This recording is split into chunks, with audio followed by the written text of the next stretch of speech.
Assalomu alaykum, kanalimga xush kelibsiz, mening aziz va muhtarama obunachilarim. Bugun sizga ozishning yana bir ajoyib usulini ko'rsatmoqchiman. Videoni oxirigacha diqqat bilan kuzatib boring. Juda ham zo'r, ajoyib, vitaminli, sog'ligimiz uchun foydali bo'lgan ozish usuli yog'larni yoqadi, vazndagi ortiqcha kilolardan xalos qiladi azizlarim. Bu usulni men bilan birlikda tayyorlab foydalanishingiz mumkin. Qani boshladik. Bu uchun bizga oddiy bodring kerak. Bodringimizni mana shu shaklda to'g'rab olamiz. Mana ko'rayotganingizdek.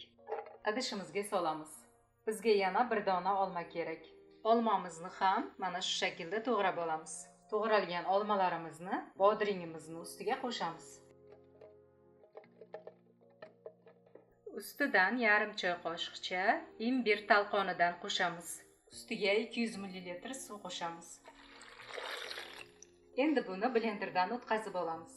Ichimligimiz tayyor bo'ldi. Ko'rayotganingizdek juda ham ko'rinishi chiroyli. Buni idishimizga solib iste'mol qilamiz.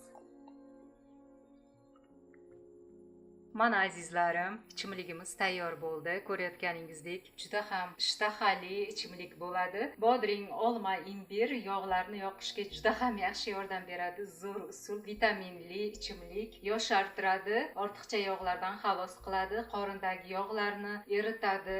Bu 500 ml idish. Siz mana shu ichimlikni kechki nonushtani o'rniga ichasiz. Nonushtaga, tushlikka kamroq porsiyada taom iste'mol qilasiz. Kechki nonushtaga esa mana shu ichimlikdan ichasiz. Bu ichimlik bizni organizmimizni tozalaydi, yog'larni eritadi, ortiqcha vazndan xalos qiladi azizlarim. Hammangizga tavsiya qilaman. Juda ham zo'r, ajoyib, samarali usul. Albatta tayyorlab foydalaning va ortiqcha vaznlardan xalos bo'ling. O'zingiz xohlagan vaznga ega bo'ling azizlarim.